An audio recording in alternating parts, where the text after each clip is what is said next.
The phone rang with a sharp, impatient tone. "Hello." A voice barked on the other end, deep, cold, and filled with the kind of authority that silences rooms. Jamal Carter's hands trembled around his cracked old phone. He was only 14, but at that moment, he held a secret powerful enough to shake a billionaire's world. His voice quivered as he said, "Sir, this is Jamal. I don't know if you will believe me, but your daughter is lying unconscious on Pine Street. She needs help, now." There was a pause. On the line was Charles Whitmore, the wealthiest man in the city. Known for his towering skyscrapers, political influence, and his open disdain for communities like Jamal's. A man who often described black kids as troublemakers. And now, the fate of his daughter rested in the hands of one. Jamal hadn't planned for this moment. Just minutes earlier, he was walking home from school, his backpack heavy with worn-out textbooks and unspoken dreams. He passed a crowd of people, some whispering, others holding their phones up to record but none bending down to help. And then he saw her. A girl, about his age, sprawled on the pavement.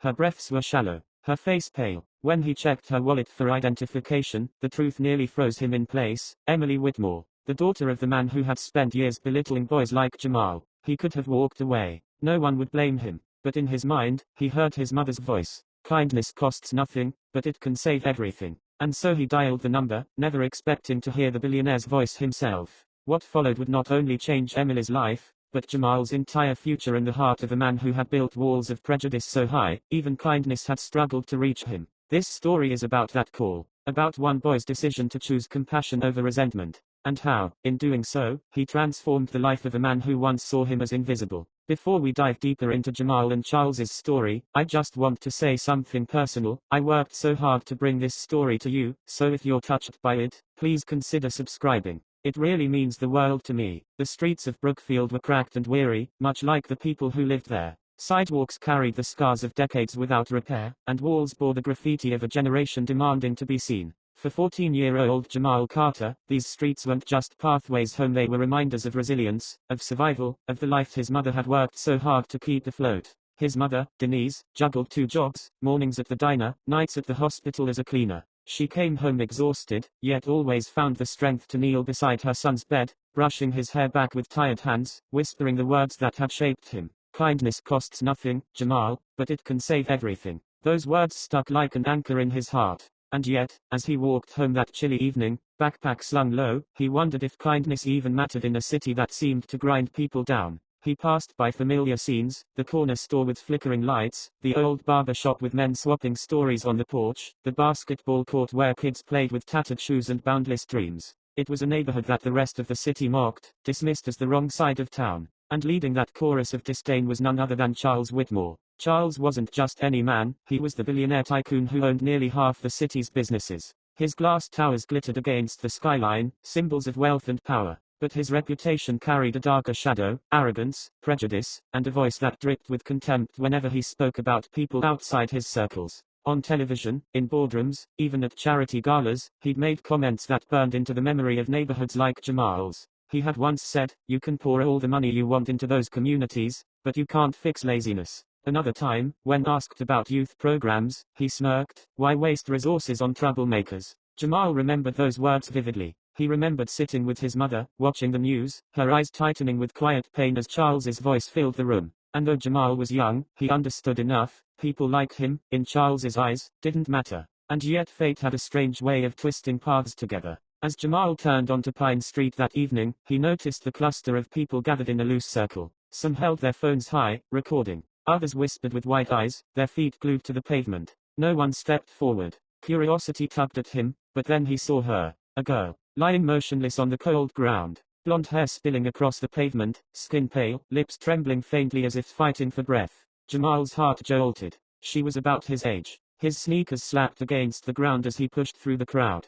Hey, can you hear me?" he asked, kneeling beside her. His voice wavered, his hands shaking as he reached for hers. Nothing. No response. People around him murmured, but still, no one helped. One man muttered, "Somebody should call an ambulance," but he stayed rooted where he was, clutching his phone like a shield. Jamal's pulse quickened. He had no training, no experience, but he had urgency. He patted her pockets gently, searching for identification. That's when a small wallet slipped out, hitting the ground with a soft thud. He opened it, and froze. Inside was a photo, a family portrait polished and professional. The girl lying before him was Emily Whitmore, daughter of the Charles Whitmore. The billionaire who had built his fortune on walls of exclusion, who had belittled kids like Jamal, who had never once set foot in neighborhoods like this without security guards at his side. For a split second, anger surged in Jamal's chest. He could walk away, pretend he never saw her, let the daughter of the man who despised his kind face the consequences of a world her father had shaped. But then, his mother's words returned.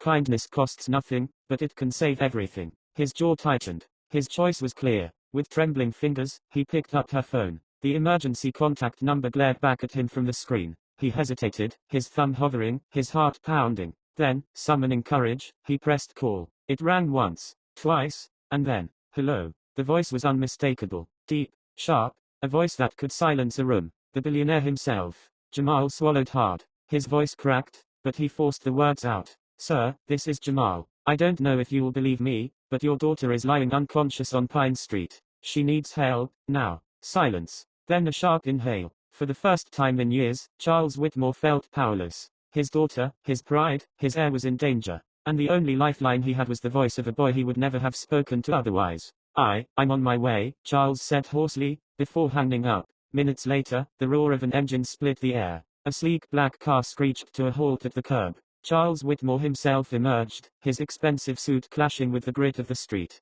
The crowd parted instinctively, whispers trailing in his wake. He saw her, his Emily, on the ground, pale and fragile, and beside her, a black boy with wide, worried eyes, who had stayed when everyone else hesitated. Charles dropped to his knees, his pride crumbling in the face of fear. He cradled his daughter, calling her name. His voice cracked with desperation, a sound no one had ever heard from him before. The ambulance arrived within minutes, whisking Emily away under flashing lights. Jamal stepped back, breathless, the weight of the moment pressing against his chest. He had done what was right, but what would come of it? The storm broke on a Thursday. Charles was in the middle of a board meeting when the chairman of Whitmore Enterprises slammed a newspaper onto the mahogany table. The headline bled. Whitmore betrays investors, billionaire pours millions into Brookfield projects. The article painted him as reckless, bleeding resources for a neighborhood the city had long abandoned. Stock prices trembled. Investors panicked. The boardroom filled with angry voices. You're jeopardizing everything. One man barked. Think of your legacy, another warned. You're throwing away a fortune for a boy who means nothing to this company, the chairman spat.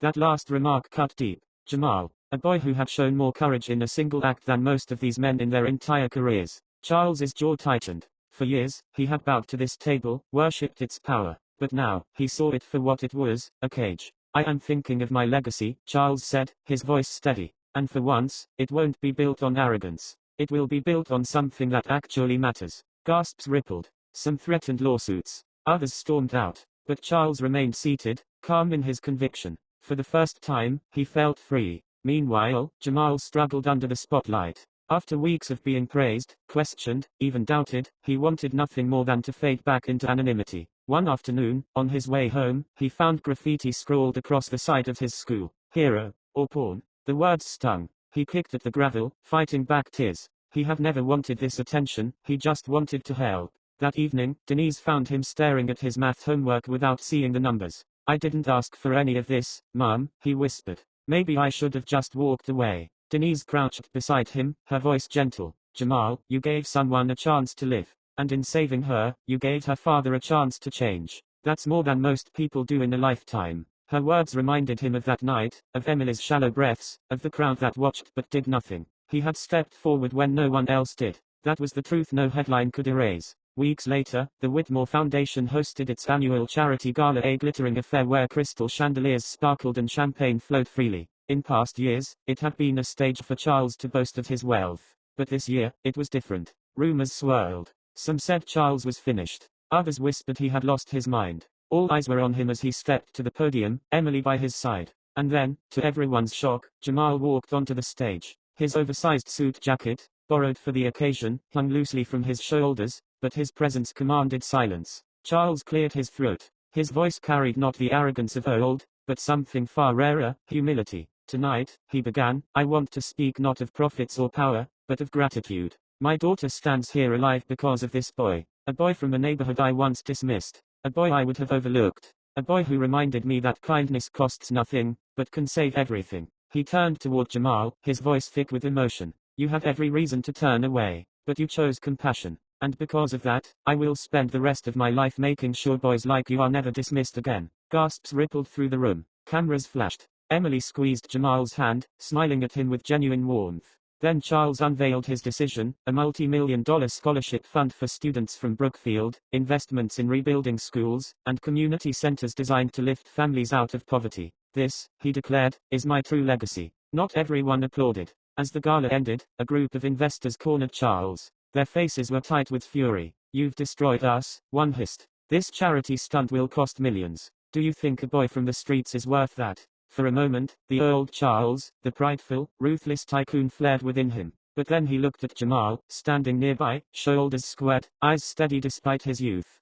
"Yes," Charles said firmly. "He's worth more than every dollar in this room." The investors recoiled, their threats hollow. Charles had made his choice. In the months that followed, Brookfield began to change. Construction crews rebuilt sidewalks. A new library rose where an abandoned lot once stood. Scholarships carried promising students into universities they had once only dreamed of. Jamal, still just 14, continued walking those same streets but now, with a spark of hope in his step. He wasn't just the boy who saved Emily. He was proof that kindness could ripple outward, touching lives far beyond what he imagined. Charles, too, transformed. He spent more time in Brookfield than in boardrooms. He walked the streets without bodyguards, shaking hands with residents he had once ignored. Slowly, the walls of prejudice he had built crumbled, replaced by bridges of empathy. One afternoon, as the sun dipped low, Charles visited Jamal's apartment again. He handed the boy a neatly wrapped package. Inside was a brand new phone, sleek and uncracked. "You saved my daughter with that old phone of yours," Charles said softly. "It's only right you have one that won't fail you."